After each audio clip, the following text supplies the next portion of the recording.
오늘 본문은 어제 엘리바스가 했던 말에 대한 욥의 답변입니다. 그런데 오늘 이 답변은 친구들에게 들으라고 하는 그러한 말보다는 이 욥이 자신의 어떤 신앙 고백을 하는 것에 더욱더 가깝습니다. 그도 그럴 것이 왜 그러냐면 그동안 친구들의 주장은 한결같았습니다. 너는 죄인이고 너는 악인이기 때문에 네가 벌 받는다. 계속 이런 말을 하고 욥은 아니다, 나는 그렇지 않다라는 대답을 계속 해왔어요. 그런데 이러한 욥의 말에 전혀 귀를 기울이지 않는 거예요, 친구들이. 그러니까 욥은 더 이상 이 친구들과 얘기해서는 안 되겠구나, 그냥 차라리 내가 하나님 앞에 내 신앙을 한번 고백해야지 하면서 이 다람쥐 쳇바퀴 돌듯한 친구들의 반응이 아닌 이런 자신의 그냥 신앙 고백을 하게 되는 것이죠. 그러면서 오늘 본문을 통해 욥은 이렇게 자신의 신앙을 고백하는 것입니다. 오늘 6절 보니까 그가 큰 권능을 가지시고 나와 더불어 다투시겠느냐, 아니로다, 도리어 내 말을 들으시리로다. 하나님은 당신의 권능으로 나를 물리칠 뿐이 아니라 오히려 내가 하는 이야기를 들으시는 분이 나의 하나님이다 라고 얘기를 하는 거죠.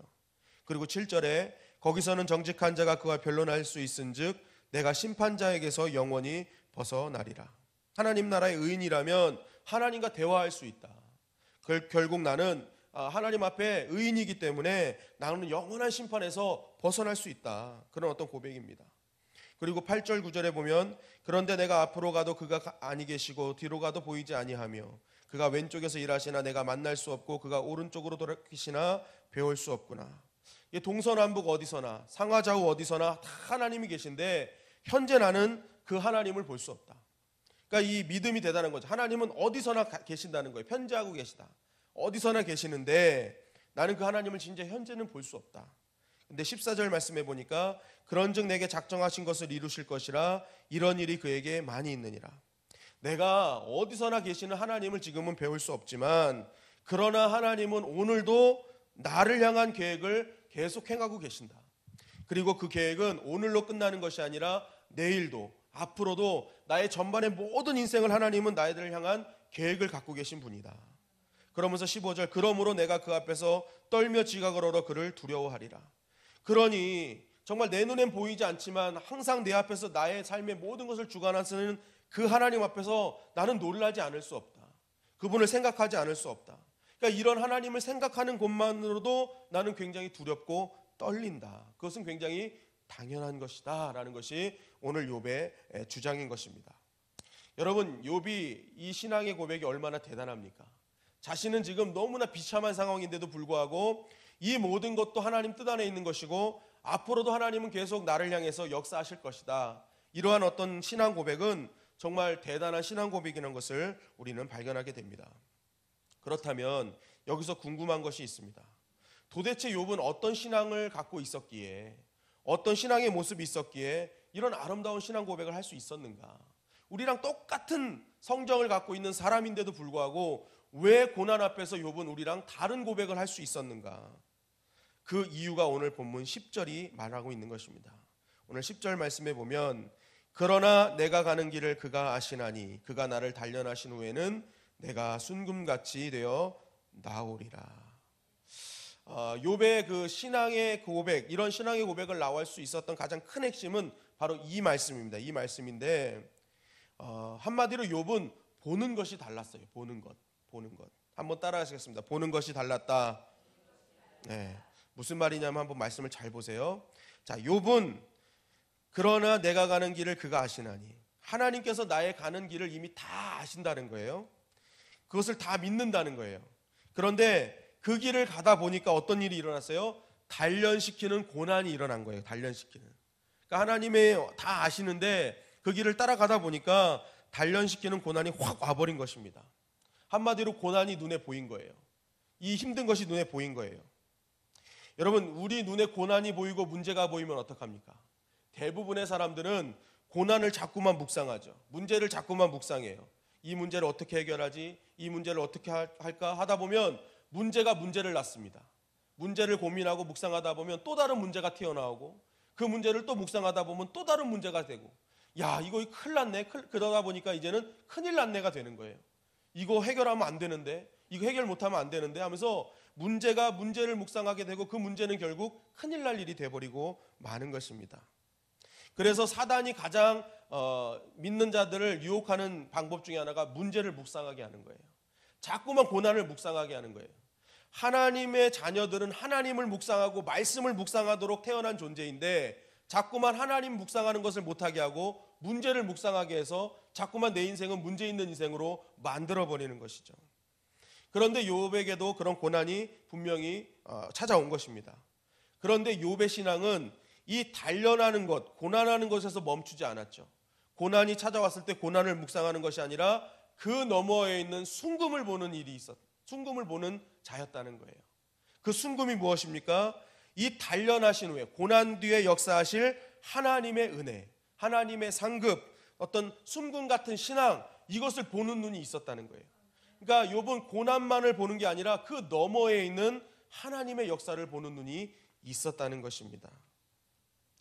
그러니까 결국 욥은 이러한 다른 신앙 고백, 다른 신앙의 모습을 할 수 있었던 가장 큰 원인은 바로 욥은 보는 것이 달랐어요.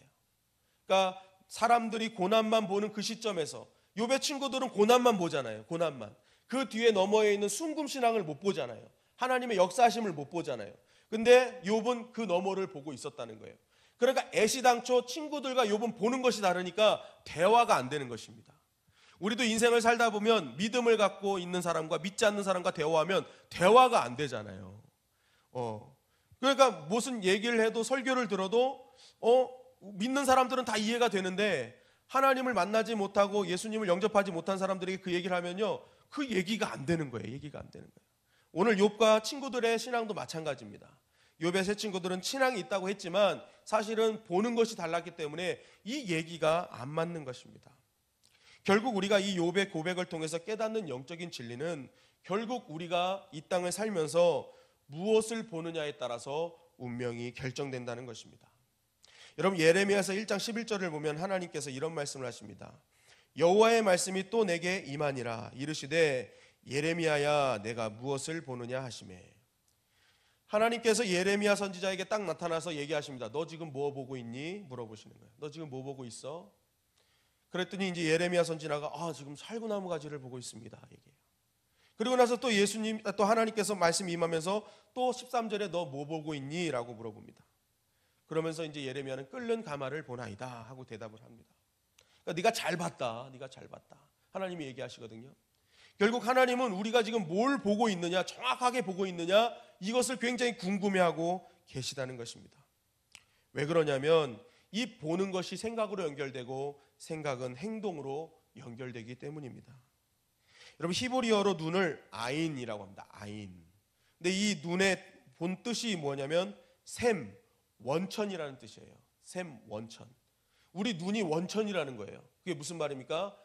이 눈 보는 것이 결국 우리의 삶과 행동의 원천이 된다는 것이죠. 그러니까 이 히브리 유대인들의 그 사고는 대단한 겁니다. 그러니까 보는 것이 우리 인생을 좌우한다고 본 거예요. 그러니까 우리 히브리 유대인들은 그래서 말씀을 본 것입니다. 하나님을 본 것이에요. 왜냐하면 말씀을 보고 하나님을 봐야 우리 삶에서 하나님을 향한 신앙이 나오기 때문에. 그러니까 무엇을 보느냐가 나의 삶의 원천이다. 결국 무엇을 보느냐가 우리의 운명을 결정한다는 것을 알았던 것이죠. 여러분은 지금 무엇을 보고 있습니까? 내가 지금 집중적으로 보는 것이 무엇입니까? 여러분, 한 환자가 병원에 갔다고 합니다. 병원에 가서 진료를 마치고 탁 진료 카드를 이제 의사가 작성하잖아요. 근데 진료 카드를 작성한 의사를 실컷 봤더니 그 진료 카드에 소근암이라고 이렇게 치는 거예요. 소근암. 그래서 큰일 났다. 나 암이구나. 이런 생각을 한 거예요. 그래가지고 이제 의사 선생님한테 물어본 거예요. 선생님, 제가 도대체 어떤 병에 걸린 건가요? 솔직하게 말해 주십시오. 딱 그런 거예요. 그랬더니 이 의사 선생님이 걱정할 거 없습니다. 집에 가서 충분히 휴식을 취하시면 금방 회복될 겁니다. 이렇게 얘기를 하는 거예요. 그러니까 이 환자가 생각하기에 의사가 날 안정시키려고 하나? 그러면서 선생님, 그런 거짓말 하지 마시고 제가 다 봤습니다. 다 봤으니까 솔직하게 저에게 말씀해 주십시오. 했더니 의사가 가만히 있더니 아니라고. 가서 집에 충분히 쉬면은 다 날 거라고. 그랬더니 이제 환자가 선생님 왜 자꾸만 그러세요? 제가 다 봤어요. 그러면서 선생님 분명히 차트에 소근암이라고 치지 않았습니까? 라고 했더니 의사가 가만히 있더니 선생님, 소근함은 제 이름입니다. 그러더라는 거예요. 예, 소근함은 제 이름입니다. 예. 그 환자가 자신의 병에만 집중하다 보니까 뭐만 본 거예요? 암만 본 거예요. 암이라는 단어만 본 거예요. 암이라는 단어. 그러니까 뭘 보느냐에 따라서 뭐예요? 자신의 어떤 삶의 그런 말하는 것과 행동이 완전히 달라지는 거예요. 달라지는 거예요. 여러분, 하나님께서는 물로 이 땅을 심판하셨습니다. 그리고 나서 노아에게 이제는 다시는 물로 심판하지 않겠다는 약속의 징표로 무지개를 보여주셨습니다. 창세기 9장 12절 13절에 보면 하나님이 이르시되 내가 나와 너희와 및 너희와 함께하는 모든 생물 사이에 대대로 영원히 세우는 언약의 증거는 이것이니라. 내가 내 무지개를 구름 속에 두었나니 이것이 나와 세상 사이의 언약의 증거니라 라고 말씀하세요. 하나님이 약속의 상징으로 뭐예요? 무지개를 주셨어요. 그런데 그 무지개를 구름 속에 두었다고 말씀하시는 거예요. 구름 속에 두었다. 이 말은 뜻은 다른 것이 아닙니다. 너희가 약속의 상징인 무지개를 보려면 구름을 걷어서 봐야 된다는 거예요. 구름 속에 있기 때문에. 이게 구름 속에 있는 무지개를 보기 위해서 네가 반드시 구름을 걷어낸 다음에 보아야 될 것이다 라고 말씀하시는 거예요. 결국 이 말이 무슨 말이냐면 구름만 보면 무지개 볼 수 없다는 것이죠. 결국 우리 인생에 있어서 구름 같은 우리 약속을 막는 그러한 좌절과 낙심의 상황들을 그것만 보고 있다면 우리는 결국 낙심할 수밖에 없다는 거예요. 약속의 무지개를 보지 못하기 때문에 낙심할 수밖에 없다는 거예요. 우리가 끝까지 견뎌서 구름을 걷어내고 그 가운데 약속의 무지개를 보라는 것입니다. 여러분, 그렇다면 우리가 구름 뒤에 감춰진 이 하나님의 약속, 순금 같은 하나님의 역사를 보기 위해서는 어떻게 해야 되는가? 한번 따라 하시겠습니다. 기도해야 된다. 기도해야 되는 거예요. 왜냐하면 기도는 눈에 보이지 않는 세계를 보는 것입니다. 우리가 눈을 감고 기도하는 것은 눈에 보이는 세계를 보지 않고 이제는 눈에 보이지 않는 하나님의 나라, 눈에 보이지 않는 하나님을 보겠다는 그런 결단이거든요. 결국 우리가 기도할 때 그동안 내가 보지 못했던 눈에 보이지 않았던 하나님의 나라, 눈에 보이지 않았던 그 하나님이 내가 보이기 시작할 때, 그 하나님이 나의 하나님으로 보이게 될 때 우리는 그때부터 선명한 하나님의 약속을 보기 시작한다는 것입니다. 그러니까 믿음의 사람은 기도하지 않을 수 없는 것입니다. 기도해야만 보이지 않았던 하나님의 나라가 보이기 때문에 그렇습니다. 여러분, 우리가 믿는 하나님께서는 오늘 하나님의 자녀들이 하나님께서 주신 약속을 보기를 원하십니다. 구름 속에 감추어 두신 그 무지개 약속, 또한 단련 뒤에 나올 순금 같은 하나님의 역사와 그 신앙을 하나님은 보기를 원하시는 것입니다. 그러므로 오늘 하루를 살 때 우리가 어떤 삶을 살아야겠습니까? 매일 삶의 순간순간마다 다가오는 좌절과 선택의 순간에서 우리는 그 자리에서 무릎 꿇고 기도하는 하나님의 백성이 되어야 될 줄 믿습니다. 그럴 때 우리 앞에 눈에 보여졌던 좌절과 낭만과 고난이 물러가고 그 뒤에 감추어진 하나님의 나라를 볼 수 있기 때문인 것입니다. 오늘 우리가 정말 고난에 머무르는 시선이 아니라 그 뒤에 감춰져 있는 순금의 역사, 하나님께서 그 뒤에 우리에게 역사하실 그 순금 같은 신앙, 하나님의 복, 예비하신 은혜, 그것을 누릴 수 있는 저와 여러분들이 되시길 간절히 바랍니다.